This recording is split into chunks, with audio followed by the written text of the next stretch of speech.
வணக்கம். ஆகாஷவாணி.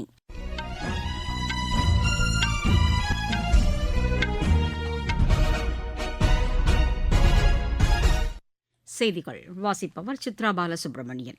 தலைப்புச் செய்திகள்.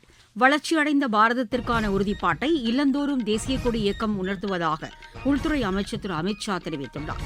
நாட்டின் 78வது சுதந்திர தின விழா கொண்டாட்டங்களில் பஞ்சாயத் ராஜ் அமைப்புகளைச் சேர்ந்த 400 பிரதிநிதிகள் சிறப்பு விருந்தினர்களாக பங்கேற்கின்றனர். மருத்துவர்கள் மீது தாக்குதல் நடத்தப்படுவதை தடுக்க மத்திய அரசு உறுதியான நடவடிக்கை எடுக்கும் என சுகாதாரத்துறை அமைச்சர் திரு ஜே.பி. நட்டா தெரிவித்துள்ளார். வக்ஃப் சட்டத்திருத்த மசோதாவை ஆய்வு செய்வதற்கான நாடாளுமன்ற கூட்டுக்குழுவின் தலைவராக பிஜேபி உறுப்பினர் திரு ஜெகதம்பிகா பால் நியமிக்கப்பட்டுள்ளார். ஸ்பெயினில் நடைபெறும் சர்வதேச டென்னிஸ் போட்டியின் காலிறுதிக்கு முந்தைய சுற்றுக்கு இந்தியாவின் அங்கிதா ரெய்னா முன்னேறியுள்ளார். இனி விரிவான செய்திகள். நாட்டுப்பற்றையும் 2047க்குள் வளர்ச்சியடைந்த பாரதத்தை உருவாக்க வேண்டும் என்ற உறுதிப்பாட்டையும் இல்லந்தோறும் தேசிய கொடி இயக்கம் உறுதிப்படுத்துவதாக மத்திய உள்துறை அமைச்சர் திரு அமித் ஷா தெரிவித்துள்ளார். குஜராத் மாநிலம் அகமதாபாத்தில் மூவர்ணக் கொடி யாத்திரையை இன்று தொடங்கி வைத்து பேசிய அவர், பிரதமர் திரு நரேந்திர மோடி தலைமையிலான அரசு நாட்டின் வளர்ச்சியில் பல்வேறு சாதனைகள் படைத்திருப்பதாக குறிப்பிட்டார். நாட்டின் ஒவ்வொரு குடிமகனும், குறிப்பாக ஒவ்வொரு இளைஞனும் நாட்டின் வளர்ச்சிக்கான பங்களிப்பை உறுதி செய்து 2047ஆம் ஆண்டுக்குள் வளர்ச்சியடைந்த பாரதத்தை உருவாக்க வேண்டும் என்றும் கேட்டுக் கொண்டார். இல்லந்தோறும் தேசிய கொடி இயக்கத்தில் பங்கேற்று அனைவரும் தங்களது வீடுகளிலும் அலுவலகங்களிலும் தேசிய கொடியை ஏற்றி நாட்டுக்கு பெருமை சேர்க்க வேண்டும் என்றும் அவர் கேட்டுக் கொண்டார். இந்நிகழ்ச்சியில் குஜராத் மாநில முதலமைச்சர் திரு பூபேந்திர பட்டேல் மற்றும் அம்மாநில அமைச்சர்கள் கலந்து கொண்டனர். நாட்டின் 78வது சுதந்திர தின விழா கொண்டாட்டங்களில் பங்கேற்க பஞ்சாயத் ராஜ் அமைப்புகளைச் சேர்ந்த 400 பிரதிநிதிகளுக்கு மத்திய அரசு அழைப்பு விடுத்துள்ளது. தில்லி செங்கோட்டையில் நடைபெறும் இந்த விழாவில் இவர்கள் சிறப்பு விருந்தினர்களாக கலந்து கொள்வார்கள் என தெரிவிக்கப்பட்டுள்ளது. இதனிடையே பஞ்சாயத் ராஜ் அமைப்புகளின் மகளிரின் தலைமை பொறுப்புக்கான தேசிய பயிலரங்குக்கு பஞ்சாயத் ராஜ் அமைச்சகம் ஏற்பாடு செய்துள்ளது.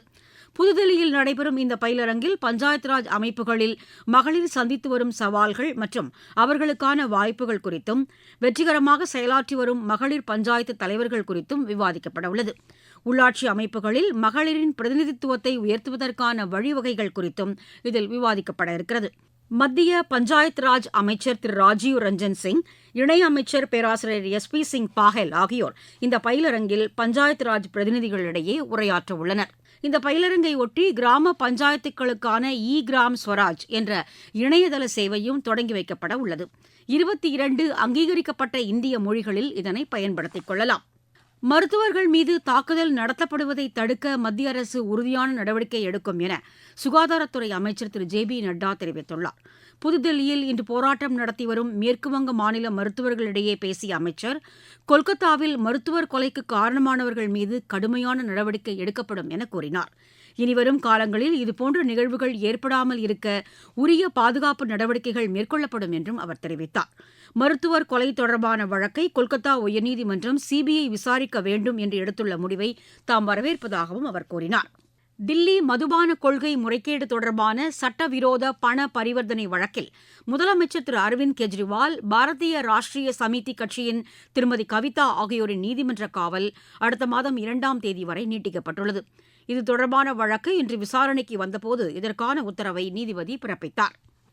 உயர்கல்வி நிறுவனங்களில் தேசிய தரவரிசை பட்டியலில் சென்னையில் உள்ள இந்திய தொழில்நுட்ப கல்விக் கழகம் முதலிடம் பெற்று சாதனை படைத்துள்ளதாக அதன் இயக்குநர் திரு காமகோட்டி தெரிவித்துள்ளார்.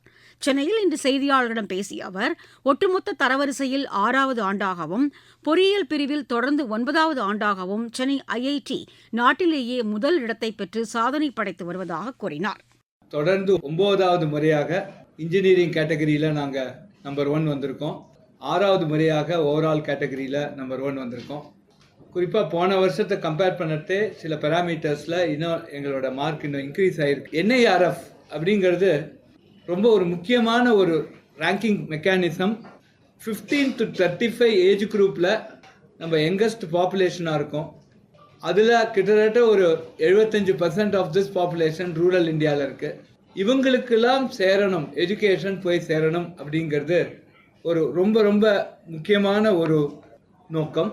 இதற்காக நம்ம Kalvi Sakthi, BS data science, BS electronic systems, இப்போது தமிழ்நாடு கவர்மெண்ட்டோடு சேர்ந்து இந்த எலக்ட்ரானிக்ஸ் கிட் வச்சு அவங்களுக்கு சொல்லிக் கொடுக்கறது, இது மாதிரி பல இனிஷியேட்டிவ்ஸை நம்ம எடுத்திருக்கோம் இந்த இதில். நீங்கள் கேட்டுக்கொண்டிருப்பது ஆகாஷவாணியின் செய்தி அறிக்கை. நேயர்களே, நாட்டின் சுதந்திர தினத்தை ஒட்டி இல்லந்தோறும் தேசிய கொடியேற்றும் இயக்கம் தற்போது நடைபெற்று வருகிறது. வரும் 15ஆம் தேதி வரை நடைபெறவுள்ள இந்த இயக்கத்தில் அனைவரும் பங்கேற்று தேசிய கொடியை ஏற்றி எடுத்துக்கொண்ட செல்ஃபி புகைப்படத்தை ஹர்கர் திரங்கா.com என்ற இணையதளத்தில் பதிவேற்றம் செய்வோம். தேசிய கொடியை ஏற்றுவோம், தேசத்தின் பெருமையை போற்றுவோம்.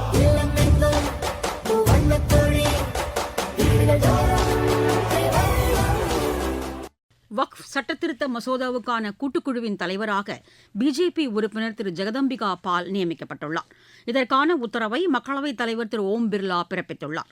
இந்த மசோதாவை ஆய்வு செய்வதற்கு 31 உறுப்பினர்கள் கொண்ட குழு அமைக்கப்பட்டுள்ளது. அண்மையில் நிறைவடைந்த பட்ஜெட் கூட்டத்தொடரில் இந்த மசோதா மக்களவையில் தாக்கல் செய்யப்பட்டு கூட்டு நாடாளுமன்ற குழுவின் ஆய்வுக்காக அனுப்பப்பட்டது. குழுவின் அறிக்கை நாடாளுமன்ற குளிர்கால கூட்டத்தொடரில் சமர்ப்பிக்கப்படவுள்ளது. அனைத்து ஜனநாயக நடைமுறைகளுக்கும் இந்தியா ஆதரவு அளிக்கும் என இந்திய வெளியுறவுத்துறை அமைச்சர் டாக்டர் ஜெய்சங்கர் தெரிவித்துள்ளார். இந்தியா அமெரிக்கா உறவுகள் குறித்து இந்திய வம்சாவளியினரிடையே உரையாற்றிய அவர், அமெரிக்காவில் புதிதாக தேர்ந்தெடுக்கப்படும் அதிபருடன் இந்தியா இணைந்து செயல்படும் என குறிப்பிட்டார்.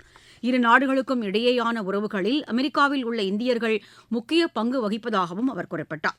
அமெரிக்காவின் H-1B விசா குறித்த பிரச்சினை நீண்டகாலமாக தீர்வு காணப்படாமல் இருந்து வருவதாக அவர் தெரிவித்தார்.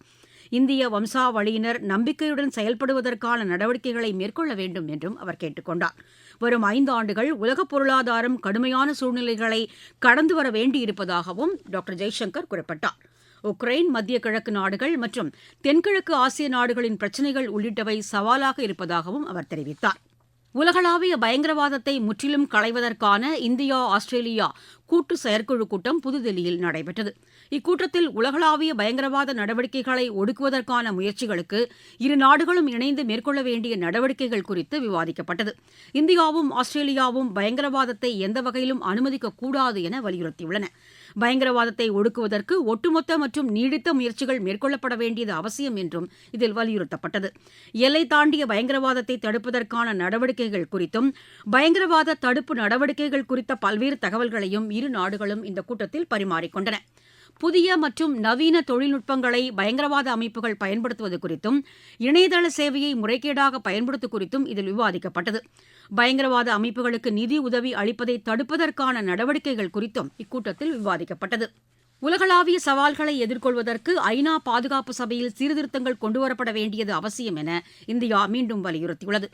ஐநாவுக்கான இந்திய தூதர் திரு ஆர் ரவீந்திரா வெளியிட்டுள்ள செய்திக்குறிப்பில், தற்போது ஐநா பாதுகாப்பு படையில் அனைத்து நாடுகளுக்கும் பிரதிநிதித்துவம் அளிக்கப்படவில்லை என கூறியிருக்கிறார். விளையாட்டுச் செய்திகள். ஸ்பெயினில் நடைபெறும் சர்வதேச டென்னிஸ் போட்டியின் காலிறுதிக்கு முந்தைய சுற்றுக்கு இந்தியாவின் அங்கிதா ரெய்னா முன்னேறியுள்ளார். இன்று நடைபெற்ற மகளிர் ஒற்றையர் பிரிவு முதல் சுற்று ஆட்டத்தில் அவர் 6-7, 7-6, 6-3 என்ற செட் கணக்கில் இங்கிலாந்தின் அமேலியா ரஜிகியை வென்றார். பாரிஸ் ஒலிம்பிக் போட்டியில் வெண்கலப் பதக்கம் வென்ற ஹாக்கி அணியின் 2வது குழுவினர் இன்று புதுதில்லி வந்தடைந்தனர். விமான நிலையத்தில் அவர்களுக்கு சிறப்பான வரவேற்பு அளிக்கப்பட்டது. ஏராளமான விளையாட்டு ரசிகர்களும் பொதுமக்களும் அவர்களை வரவேற்றனர். ஹாக்கி அணியின் முதல் குழுவினர் கடந்த சனிக்கிழமை புதுதில்லி வந்தனர். மீண்டும் தலைப்புச் செய்திகள். வளர்ச்சியடைந்த பாரதத்திற்கான உறுதிப்பாட்டை இல்லந்தோறும் தேசிய கொடி இயக்கம் உணர்த்துவதாக உள்துறை அமைச்சர் திரு அமித் ஷா தெரிவித்துள்ளார். நாட்டின் 78வது சுதந்திர தின விழா கொண்டாட்டங்களில் பஞ்சாயத் ராஜ் அமைப்புகளைச் சேர்ந்த 400 பிரதிநிதிகள் சிறப்பு விருந்தினர்களாக பங்கேற்கின்றனர். மருத்துவர்கள் மீது தாக்குதல் நடத்தப்படுவதை தடுக்க மத்திய அரசு உறுதியான நடவடிக்கை எடுக்கும் என சுகாதாரத்துறை அமைச்சர் திரு ஜே பி நட்டா தெரிவித்துள்ளார். வக்ஃப் சட்டத்திருத்த மசோதாவை ஆய்வு செய்வதற்கான நாடாளுமன்ற கூட்டுக்குழுவின் தலைவராக பிஜேபி உறுப்பினர் திரு ஜெகதம்பிகா பால் நியமிக்கப்பட்டுள்ளார். ஸ்பெயினில் நடைபெறும் சர்வதேச டென்னிஸ் போட்டியின் காலிறுதிக்கு முந்தைய சுற்றுக்கு இந்தியாவின் அங்கிதா ரெய்னா முன்னேறியிருக்கிறார். செய்தி அறிக்கை நிறைவு பெற்றது.